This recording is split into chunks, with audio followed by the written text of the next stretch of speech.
Hello, hello, hello, and welcome to Monday Night Live. I'm your host, Dr. Rita Louise, and thank you all for tuning in today. Well, I have to tell you that my brain is really full right now and not full of shit. I mean, it could be, but I don't think so. So tomorrow is the day before the big day.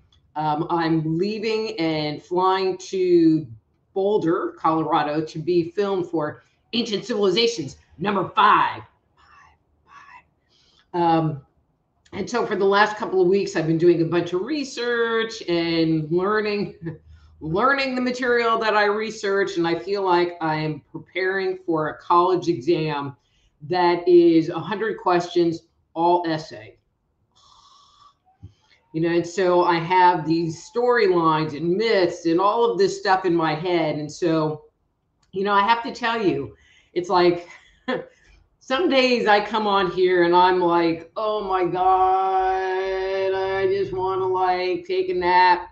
But then I come on and it gets my energy pumping and I feel more alive. And, people are like, oh, well, you need to rest. And I'm like, no, I need to go do my show, because when I'm done, I always feel energized and revitalized. Like I just had a really good meditation, except I'm hanging out with you, meditating while talking.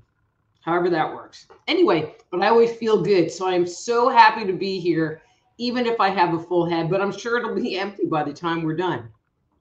So today I wanted to talk, I'm back to an ancient mystery kind of topic, ancient alien, ancient mystery, and talk about who we are and where we come from a mythic record, and a little bit from my own opinion. But when you look at science today, they put out that we evolved from lower apes, and that's how we came here. Darwin's theory of evolution, the best to survive will, and the rest will die out. But when you start researching when you research the research, what you find is that assumptions are made on very little evidence. And the evidence they do have of archaic man jump from period to period. And even today, even after over 100 years of trying to prove the theory of evolution, they have yet to find the missing link. Part of it is because they really don't find all that much stuff to, they base their conjecture on a tooth. One of the things that kind of shocked me is they based the conclusion that we transitioned and started walking upright based on a calf bone, a thigh bone, something like that, one leg bone. And I'm like, how can you make a conclusion about this is how it is based on one thigh bone? But they do. I mean, I could talk about a whole other stuff that there's a lot more evidence for that they don't want to touch, but this is Facebook and YouTube, so I won't. So I'm being good. See my halo? Anyway, but when you look at myth from around the world, it is very consistent. It tells us that humanity was created either out of clay, out of some kind of genetic material, and in a couple of instances, although not many, both of those elements come into the narrative. So, for example, in China, we have the god Mua, who is depicted with the upper body of a person, and the lower part of her body is a snake. And her story is that she was lonely and she created humanity out of mud. She created these figures out of mud and then breathed life into them. That sounds kind of familiar. In the Mayan cosmology, they talk about wanting to create humanity. And this one's kind of funny, and I could just picture this in my mind. And so the people were told to take the bone of a giant and put it into this pot and put it over, like put it in water and put it in this kettle over the flame, and that they should circle around it 4 times. And after that, a man came out. And then they did that again, and a woman came out. I mean, just add your own effects. It makes me kind of smile with that. And so that's the genetic material. And so in the Bible, for example, we find that in chapter 1, Adam is created from the dust of the earth, which is kind of mud, clay like. However, in chapter 2, we find that Eve is created from his rib, which is genetic material. So we find both things there. And then the Sumerians, in their tablets, their creation story called the Enuma Elish, talks about they wanted to create humanity, and they took a clay pot and the blood of one of the fallen gods, in some narratives, and then in a different one, all of the gods spit into the clay pot. Kind of gross, but that's what it says. And humanity was created from that. So again, we have this clay motif as well as genetic material all going together to create man. But when you look at these sources, there obviously is not any talk about evolution. Basically what it says is that the gods created man, period. I mean, there's a period at the end of that sentence. And if you believe in ancient alien theory, it kind of puts you in a little bit of, like, I want to say almost a religious conundrum, because it puts you into the camp of creationists who say that God created everything, period. And myths suggest that God or the gods created everything, period. So I hate to think of myself as a creationist, but it leaves me again in a little bit of a conundrum.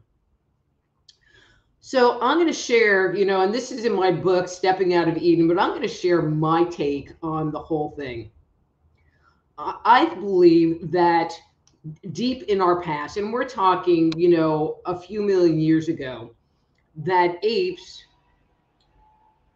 that we were created, that the DNA of some ape was mixed with other DNA, and mankind was created. And these were animals like Afarensis africana and very early proto-humans. These were the early hominids, Homo hablatus, etc. And they were the early tool users, and they used primitive tools as part of their culture. But then at some point in time, there was an infusion of genetic material into the human stock. And you might go, well, when did that happen? But all you need to think about is the story from the Bible. And I have a couple of other examples, because I always have cross examples. The biblical story that says, in those days, the Nephilim walked the earth, and the sons of God mated with the daughters of men, and their offspring were their Geborim. And so we have the gods, them, mating with humanity, and their offspring, the Geborim, were men of renown. But the reality is that they're demigods. They're half man, half divine. And for a long time, I kind of wrote that story off as being, I couldn't find a parallel. But then I finally did. And it comes from the Ramayana that talks about these creatures called the Vanara. And so, without going into the whole story of Rama, but Rama needed an army to fight the demon god of Lanka. And so Vishnu, their supreme god, knew in advance that this was going to happen. And so he created this race of Vanara. And so he sent all the gods from heavens to have relations with the apes and bears of the earth. And it created a more advanced group of characters that had the skills of their parents. Maybe not as good, but they had a much higher intellect. I find it an extremely compelling parallel. But we also have stories of Zeus coming down as a swan and having relations with earth women, or the god Atlas, who was the first ruler of Atlantis, having children with a mortal of the planet. And again, their children would have been demigods and would have the attributes of their divine sire. Um, so, where does that leave us? So when you look at the archaeological record, one of the things that you find is this giant burst of new information, new energy that occurs with the development of Homo erectus. And so it only took, and I don't remember what the last version was, so please forgive me, but it took less than 3 million years for the lesser version of man to evolve into Homo erectus. And Homo erectus is very distinct from the previous iteration. They had lost all of their body hair. They lived in small societies. They started to have art. They were able to communicate with each other. There was a whole series of advances that happened in the development of Homo erectus. And even scientists to this day cannot figure out how this spurt of change and evolution could have occurred in such a short period of time, unless they were genetically engineered. Then they would be like, bam, there they are. I could go into this. This is like so fascinating to me. But the same holds true for culture, as far as the relationship of humanity with the gods. You read these stories, and this is my take on it. Humanity in general, according to myth, is a pretty dumb lot. And it's the gods who consistently teach humanity everything. They teach them how to dig in the ground with sticks to find root vegetables. They teach them how to weave. They teach them agriculture. They teach them astronomy. They teach them metalworkings. There's never a story about Fred, my next door neighbor, that figured out how to do, farming, even though I did see a show on, I don't know, one of them Discovery Channel type things that pretty much suggested that, which I laughed through the whole thing because it was pretty funny. Anyway, and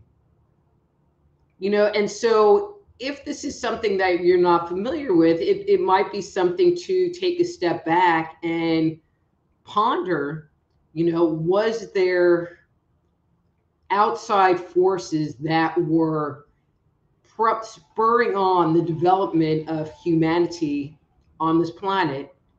Who were they and what were they? And so I'm going to open, usually I just open the floor up to doing readings, but I'm going to open the floor up to having a discussion about that. And if you have questions regarding anything that I talked about or anything in this topic, I am like, look, okay, so my brain is really full because I have this thing going on Wednesday, but my brain is always full with weird information, especially when it has to do with human origin and the development of mankind. So, but before I begin, I just want to do my little shout out thing. So if you're interested in scheduling a private consultation with me, please go to soulhealer.com. Soulhealer.com, use the contact form and reach out. Don't forget to like me, Dr. Rita Louise, not Rita Louise, but Dr. Rita Louise. Look for my bright, shining face and not a poodle with a tinfoil hat, and like my Facebook page, and it'll keep you up to date on when the next Monday Night Live is. Or you can subscribe to my YouTube channel, which is Just Energy Radio on YouTube. I post the live streams once they're done on there, but you can also tune into the live stream from that channel, Just Energy Radio on YouTube. Okay, so wow, there's already like 10 comments. Woohoo! So I'm going to say hello to everybody, and then if there's questions, I'm going to jump into those. So I want to say hello to all the people that are here from Facebook. Hey, thank you all for tuning in. as well as anybody that came and are watching the stream on YouTube. Thank you for checking in. I know that my YouTube people love when I do ancient mystery stuff, so this one is for you. So, hey, Antone, how are you doing? We have Veronica in the house. So, Veronica suggested that I should drink Red Bull. It gives you wings. Yeah, and it keeps you up all night. So, Cindy's here. And my new friend Stuart, who's Cindy's for real in life brother.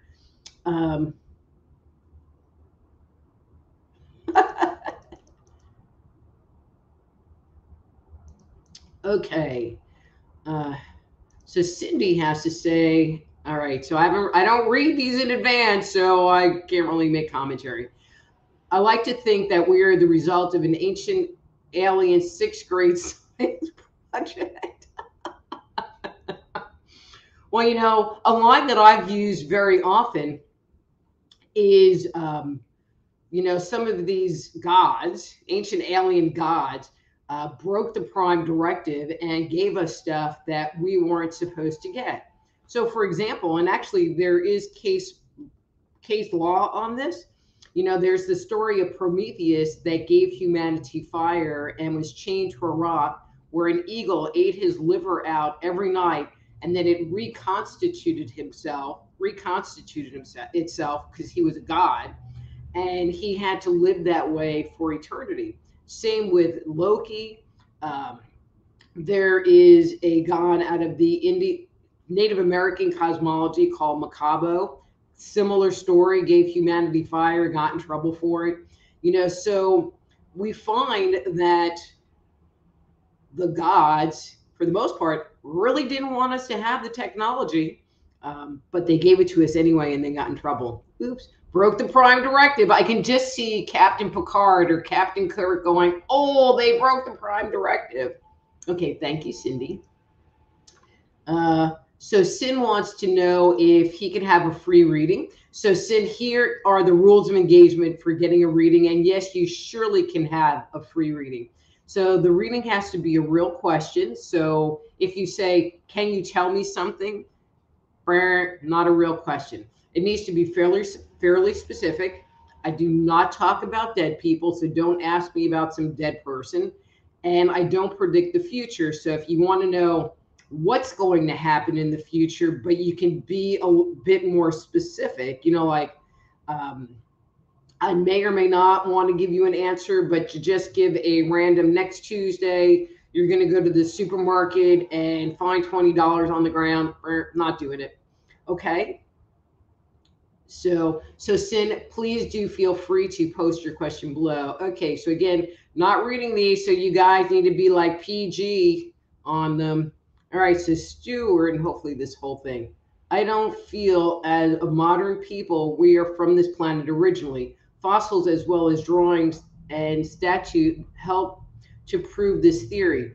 Heck, from our supposed ancestors, they just figured out how to make fires, wheels, weapons to build the pyramids, implementing plumbing and the plethora of growth that it takes intelligent thought. Just as a thought, Rita.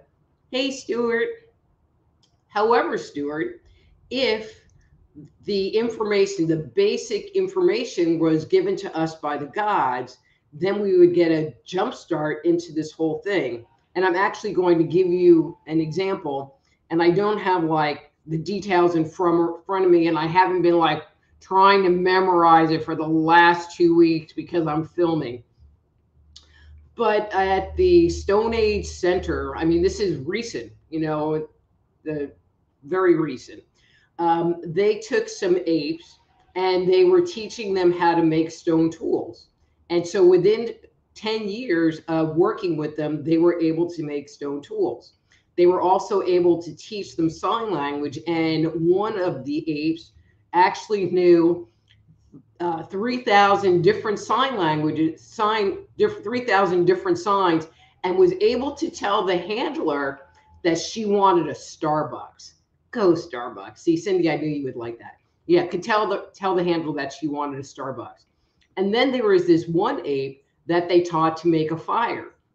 And so he would go out and forage for sticks and brush and bring it all and then erect the fire. Now, granted, they give them a little heads up. They gave them, I think, a lighter or some matches and didn't have to use like the flint and steel part to get the fire going.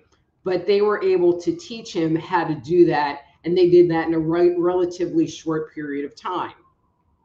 And if you think about it also, as humans, the information is self perpetuating the second we leave the womb. We are taught everything that we know. And if we're not taught stuff, how to socialize, how to tie your shoes, how to pour cereal in a bowl and put milk into it, how to hold the spoon and eat with it, we would end up being feral children. And there have been examples of feral children in more modern times, although it's pretty rare. So a feral child is a child who is lost or somehow wanders off into like a jungle or whatever, kind of like the Tarzan story, and they're recovered. But when they come back into society, it's like they don't know the basic things. They're not able to communicate. And from a neurological brain way, they can't function in society because they haven't been trained from an early enough age to do that. Now, if you stuck them in the woods, they could go kill an animal and they could, find a place to stay and do those things because that's what they know how to do, But I wouldn't want to like those shows where people go off into the jungle or a desert and they're out there for 3 or 4 days. Don't want to do it. And I know I wouldn't survive because I don't have the skill set to do it. So great question, Stuart. So I'm looking for the respond comment. Oh, wait a minute. Let's change this. There we go. Better. Okay, so let's see. So Veronica wants to know, I wonder how cultures like Egypt and the Mayans and Aztecs had such advanced buildings. Well, Veronica, that's one of the things that I'm going to be talking about during the filming. So you're going to have to wait for Ancient Civilizations #5 to find out. No, just kidding. So legend suggests that a group of, and I'm air quoting, gods that had fair complexions and red hair brought civilization to humanity and were also the ones that gave them information. Now, who these gods were and where they came from is really a mystery that I'm not even going to touch. But it seems to me that there is a global narrative that exists on the planet, and either it comes from a time far, far, far, far in our distant past, or that there was a common root race that moved around the continent or around the planet, sharing this cultural basis and technology with the rest of the world. Thank you. Good question. I love talking about ancient mysteries. Okay, so we have Tristan. Hi, Tristan. And he feels like, I feel like I'm going through the motions of life today. How can I seek out more joy from my life? Okay, let's see, Tristan, what's going on.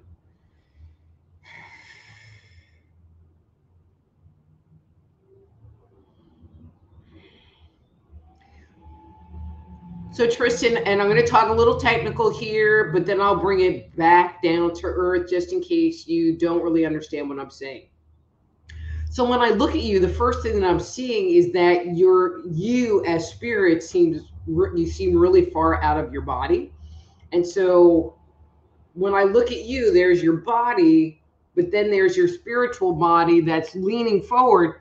And so you're not really connecting, which makes it so that you're not really grounded because there is this whole system that happens inside of us.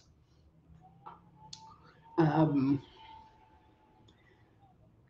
I'm going to make this comment also. We're the only ones that can make us happy. And I feel like there's this part of you that is kind of waiting for someone or something to come into your life to bring joy to it.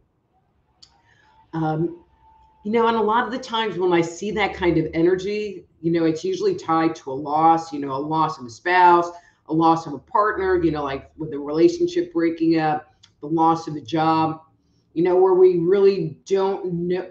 We're used to having these things to do and having this agenda and having this routine, and now it is lost, but we're the only ones that can fix that and move forward. So I have a two-part answer for you.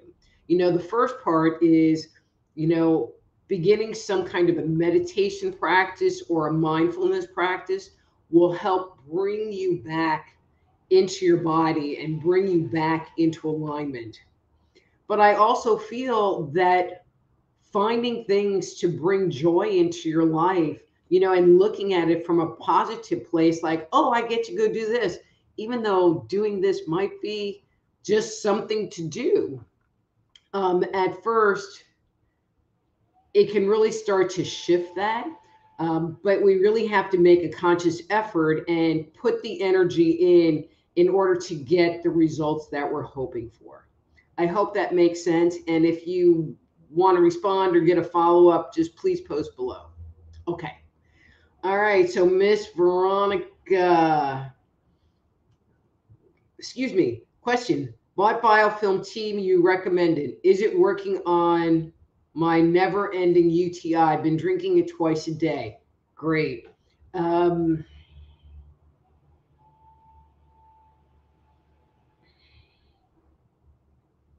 okay.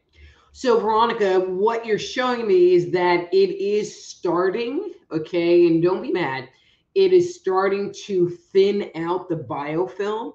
I feel like the, okay, so for people that don't know, so biofilm is like a layer of plaque that can get on your teeth and on your organs and your sinuses. Where I see it the most is sinuses and in women in their bladder that coat it. But one of the things that it can do is it can create a barrier trapping bacteria inside.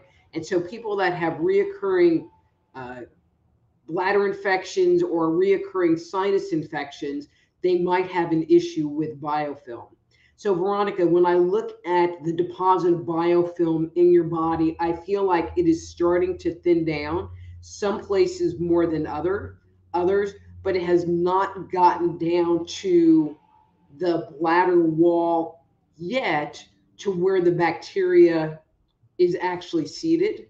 I think it's great that you're doing it twice a day, and they're suggesting that it is really going to take a couple of months for it to finally work its way through and start attacking that bacteria. Okay? Thanks. Okay, so Sin wants to know, what is Chris's current feelings toward me, as will we get together? Okay.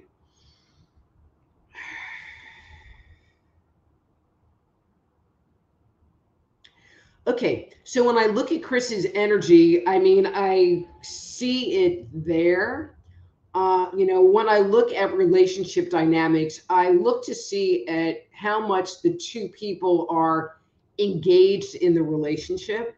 And when I look at Chris, he's kind of looking over there, and I don't really feel like there's a lot of energy in the relationship dynamic.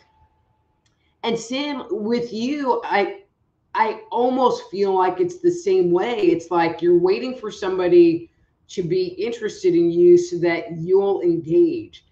And the part that makes me a little sad is that you kind of will take anybody that will provide you that engagement.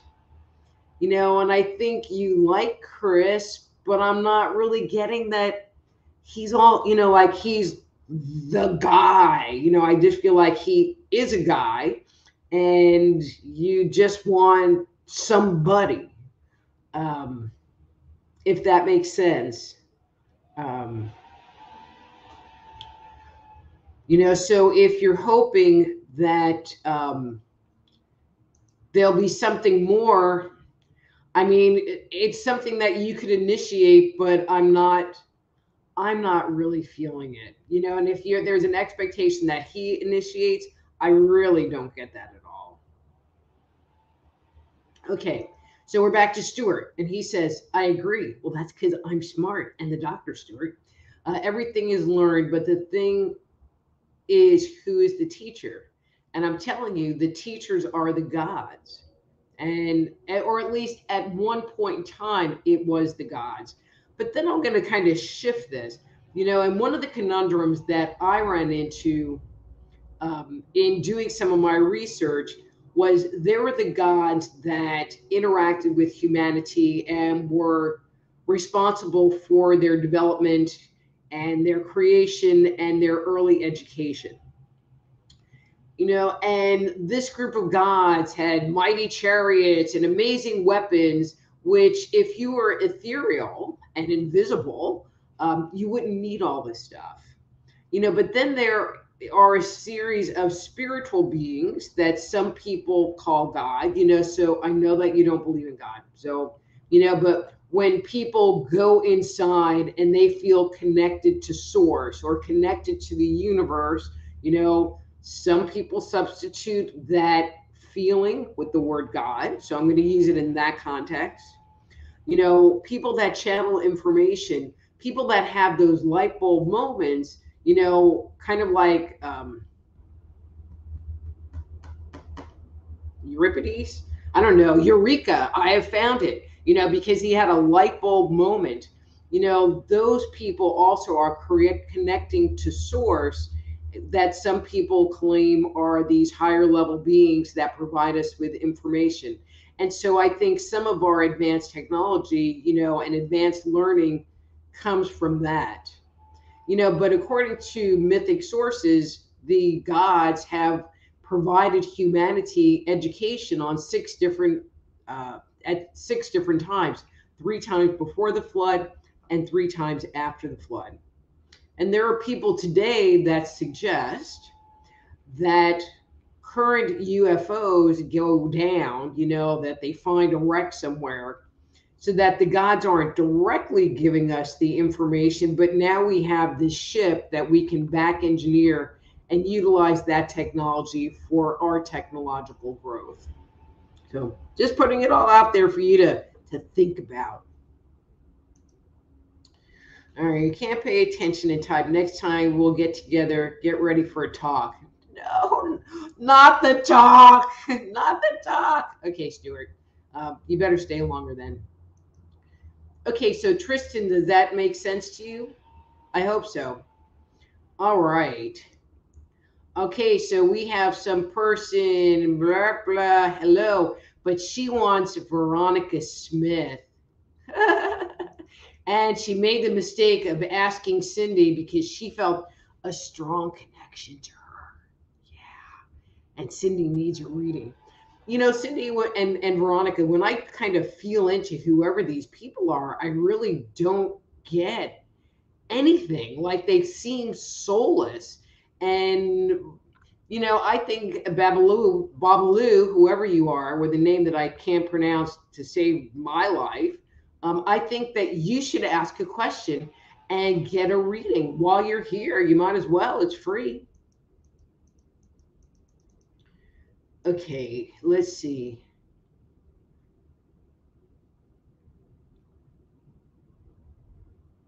Okay, thank you, Veronica. So Cindy said, go away, you spammer people.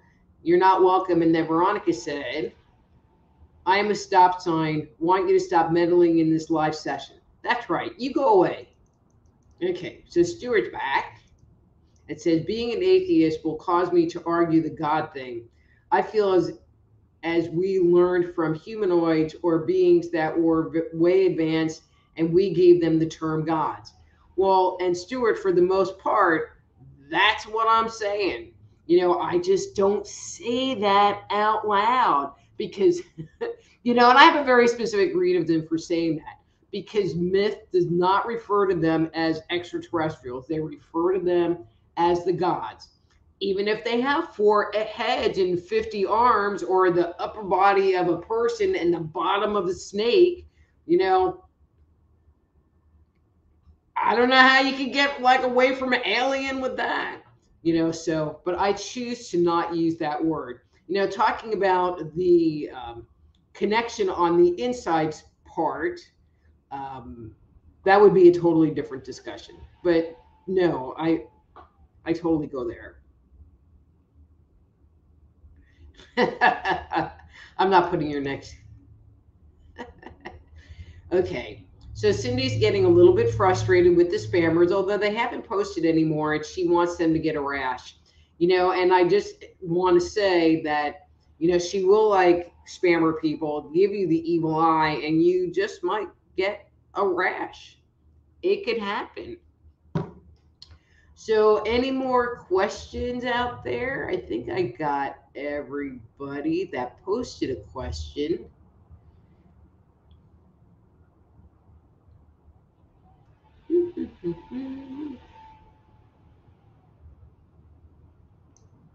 No idea. Yeah, there's nothing. Um, so let's see.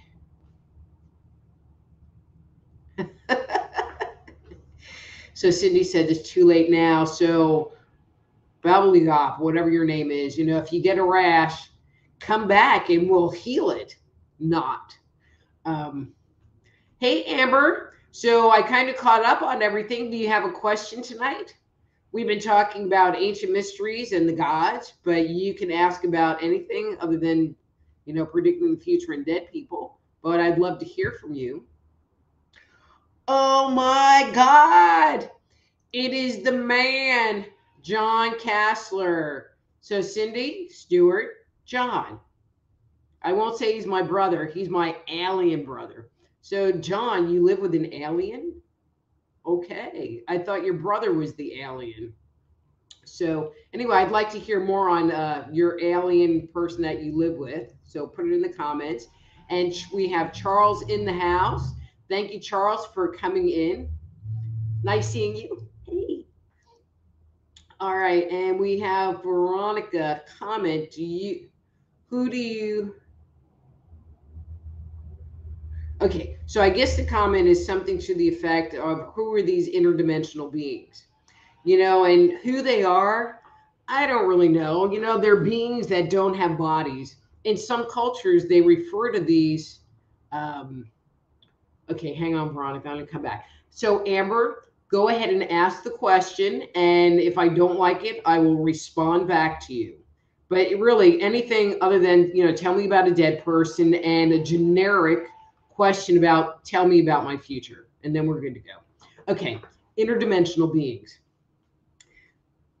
So I mean, I believe interdimensional beings exist, or they just live in a higher frequency range than we in the 3D on this planet live.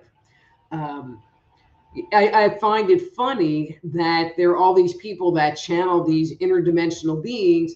However, they don't bring forward necessarily the same information from person to person. And what kind of scares me more is that there are people that will base their life, I'm not really sure how to phrase this, base their decisions on this information, this channeled information. But when you're talking about an interdimensional being, you're talking about a being that doesn't have a body. And how do you know you're talking to Archangel Michael, like for real Archangel Michael? Or are you talking to Michael, the janitor who lives on Zeta Reticula? You don't know because they're beings without bodies. You know, hang on one second. And my level of trust is just not that high. Even though I have the peanut gallery and I've worked with them for a long time and I totally trust them. But there's a lot of information that people talk about that, in my humble opinion, just sounds ridiculous. Okay, so not speaking bad about anybody, but I did an interview. I was a fill-in host for somebody else's show, and they already had a guest, and they sent me the book, this guy's book, and I'm reading through it. And he channeled some being, I don't remember.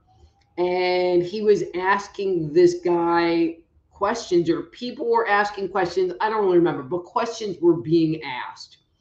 And they were asking things like, do you have refrigerators there?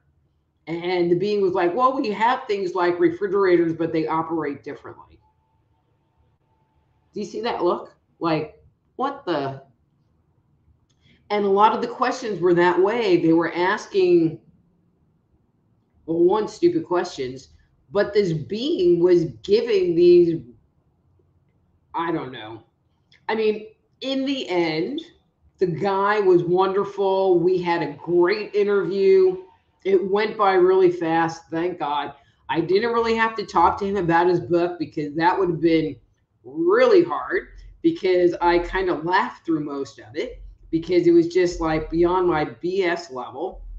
Um, so it all turned out good. Okay.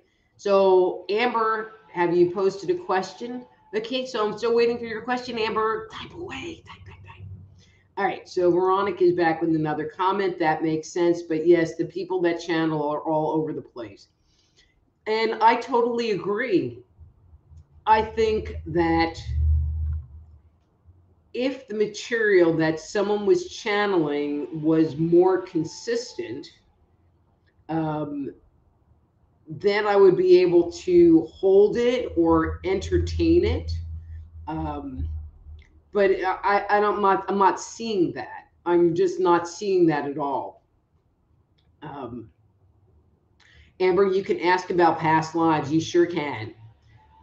Oh, why don't I just like jump right into that? Okay, so Amber wanted to know about past lives. So I'm just going to like do a little quick past life reading for Amber. Oh, how fun. Okay, so Amber, where are we going to put you? Wow, you really want me to talk about this one. Okay. Okay. And it's being pretty specific. So, in and around 1560, you lived in France, in that European area, and you were a nun. Very interesting. Um, and I feel like one of the things that you liked about being a nun was that there were rules to your daily life. You got up at a certain, there was a lot of regimentation. And so you always knew what to expect because your day was kind of planned out for you. And even though there were activities that you would do, but there would be a time slot for those activities. So I don't know if you find that you tend to be very regimented in this lifetime where you plan out your day, or because sometimes things flip around, you find that you have a hard time. You might have a little bit of ADHD where you have a hard time getting in that regimen, and you are kind of bringing that lifetime to the forefront, so that you can tap into that energy to make your life be more manageable and more navigable. Yeah, that's the word I'm going to go with. So, Amber, I would love to hear some feedback from you. Okay. Okay. All right. So Dave Perry, my fishing buddy, says, "Hey girl, miss you. Looking forward to Jefferson next weekend." So Dave, just wondering, are you coming for all day? Because I'm not doing the investigations. Just FYI. Okay. And so we have, and I am so sorry,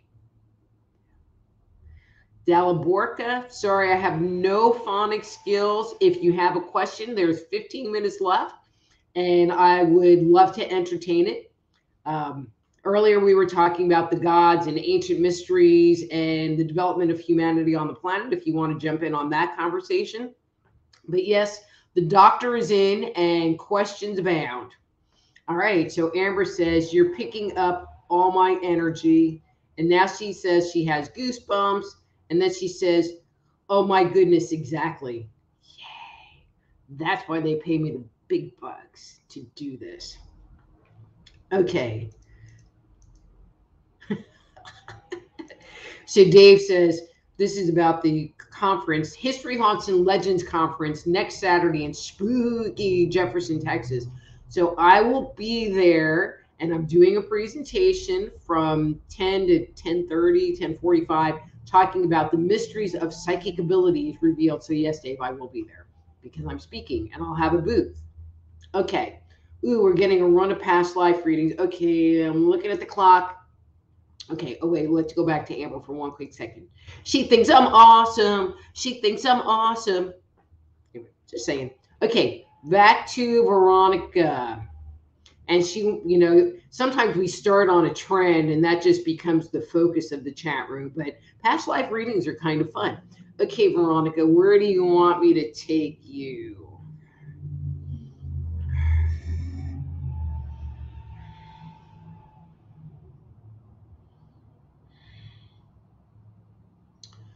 Interesting. Interesting. Okay, so Veronica, I mean, we know each other, and I know that you have some health issues going on. And, this is not often a place that I will naturally go during a health reading. Um, but this is jumping in my face, and so I'm going to go with it. But now I wonder if you should consider that perhaps some of your health issues, especially the joint pain and the mobility issues, is actually tied to a past life. So you're showing me that in the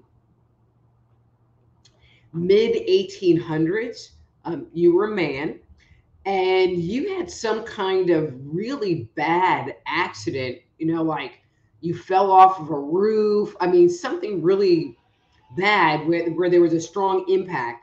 I want to say you got hit by a car, but I don't think they had cars then, or I don't think you would have like got hurt this way with a car, but something where there was a heavy impact and you survived, but there was a severe, I'm going to say disability. I mean, like you were in pain all the time and you couldn't, your mobility, that's the right word. Your mobility was really impacted. And so, again, I don't usually look at past lives because I can't fix them. But it just, having seen this, and it's not all that long ago in the line of past lives, that it might be some bleed through into the present. Okay. So we have Sharon wanting a past life reading too. Okay. Hi, Sharon. Is this your first time here? I hope you enjoy what's going on today and come back more every week, next Monday. Okay, so let's see, Sharon. Where do you want me to start? I don't know that you really want me to go there.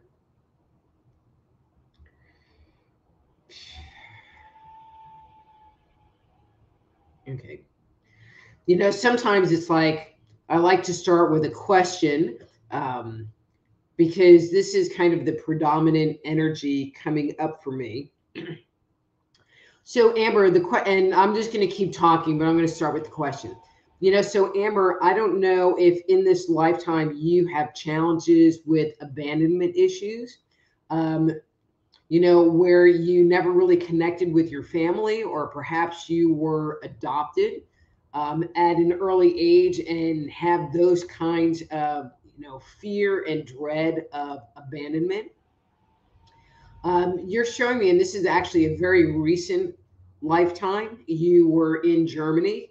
You were there as part of World War II. There was bombing and fighting going on around you. You lost your parents, and you keep showing me this image of you walking through these streets with just bricks and broken buildings, and you're crying and you're looking for your parents. Did I say you were about 7 years old? Um, and I hate to say, but you did not survive. Something happened to you, which is not important to this piece of narrative. So if there have been issues for you with feelings of abandonment or being afraid to be alone, would be one symptom of that. I feel like that was coming from this most recent past life. And we can have hundreds of past lives, that's go back to the time that life started developing on this planet. But we can also have lives where we incarnated on another planet, even though my ability to read those, because I don't have the cultural symbolism to interpret them, is next to impossible. But I have worked with clients who have incarnated on this planet only a few times, and it seemed like they had been incarnating on a different planet and were now here. And those people often walk around going, I just don't really feel like I fit in. I don't feel like I'm connected. Um, I want to go home. That's a line that you hear from them often. I want to go home because it doesn't feel like home here. So, anyway, okay, so Sharon, let me know if that works for you. All right, so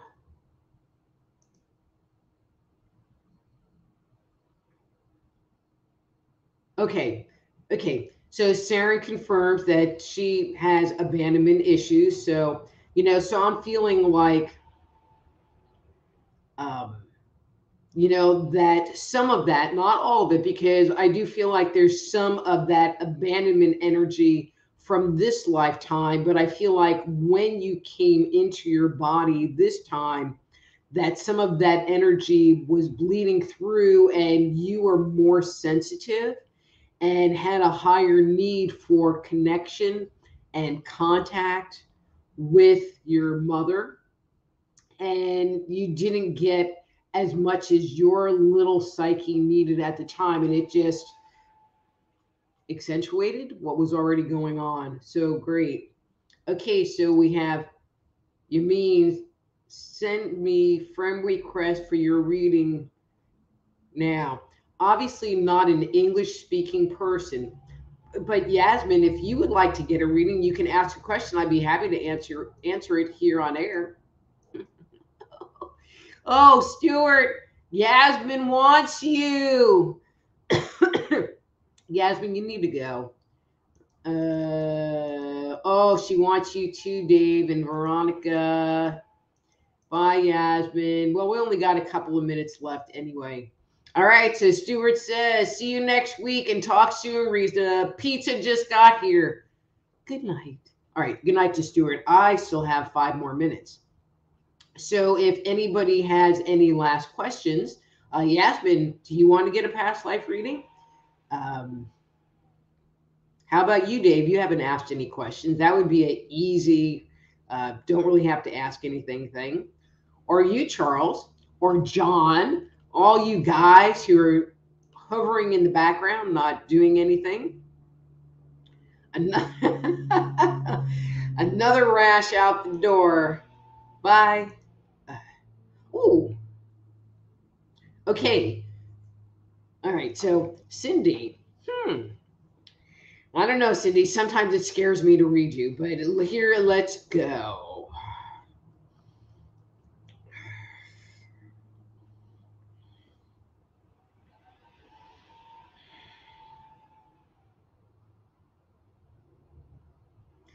And it's always interesting because so many people had incarnated like during the Renaissance.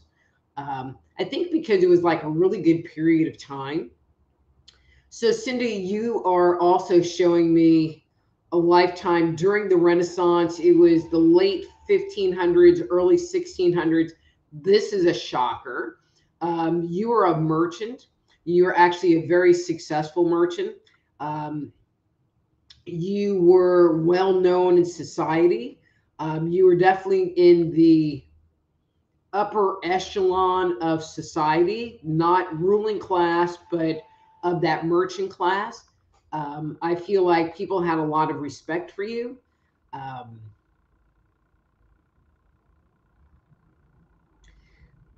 Also, in that lifetime, so here's a little bit of dirt. Also, in that lifetime, you really were involved in politics and kind of did some dirty deeds back then. Um, And I feel like there's some there's some guilt tied to that, because I feel like near the end of your life, you realize that you really weren't living in your integrity and that you were taking advantage of people. So, and taking advantage of your position. So I feel like that was something you wanted to correct in future lives. Okay, so let's see. 1560. So Cindy said it was 1560. See, you think I make this stuff up? Okay. All right, so there's 4 minutes left. I'm going to try to get through everyone that has asked for a past life reading. If I run out of time, I'm just going to say good night, and you're going to have to come back next week to get your reading. And no, Veronica, I don't do past life healing. I used to refer everyone that needed it to a friend of mine who was wonderful, but that's another long story that I'm not going to get into. Okay, Antone, let's see what you got going on.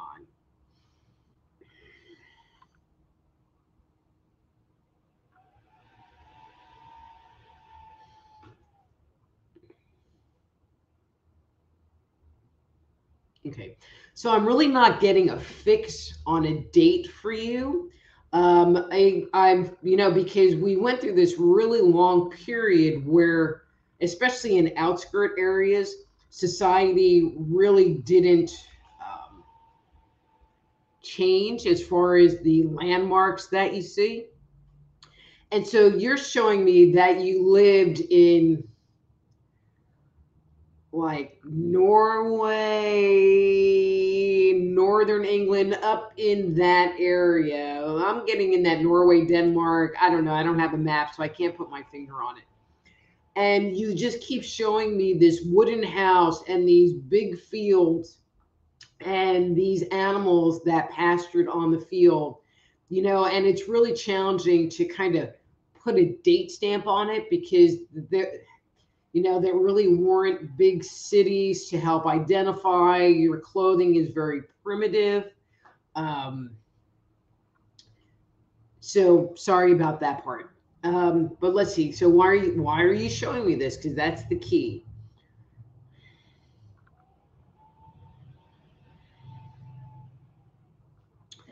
So I get the impression that being out in nature and that kind of thing is one very important to you. Having the space to be, the space to move around. I get the impression that you feel very comfortable in it, and doing, and for you, living off the grid would be something that you would be able to do, although you choose not to do that. And I feel like in this lifetime, all of this technology and all of this forward movement, even though you can keep track of it, on some levels, it really bothers you and you kind of hope for a simpler life. And so I hope that makes sense. Nina, Miss Nina, girly. Ooh, all right, Nina, you are my last one, and then we're wrapping up. And Dave, you're just going to have to come back next week. I swear. All right, so Nina, what do you got going on?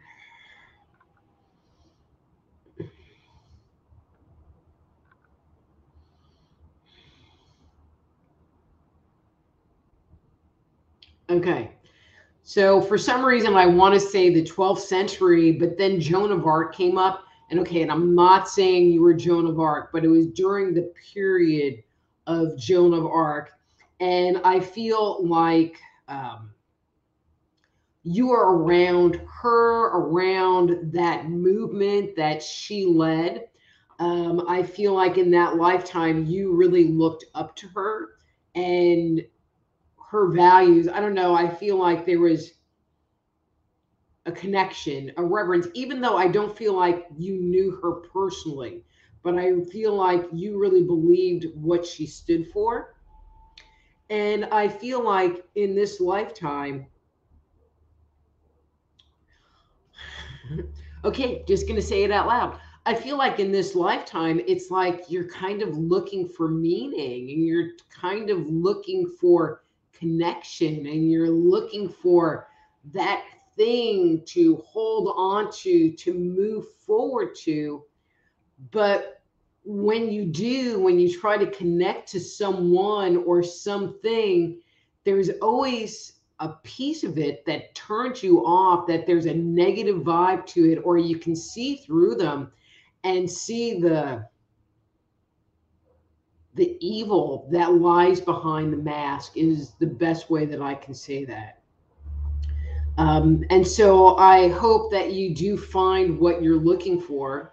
It's just sad that people don't move forward in this lifetime anymore with a purity of purpose. So I hope that makes sense to you. Okay, see, Dave, you need to come back. Let's see. Antone. So I guess that made sense to you, Antone. Oh, and Yasmin's a tarot reader. Woohoo. Anyway, so it's after 8 o'clock. I am 2 minutes overdue. I'm Dr. Rita Louise. This is Monday Night Live. Thank you all for tuning in to the show today. If you would like to schedule a private consultation, please visit my website, soulhealer.com, and send me a message, and we can get something set up right away.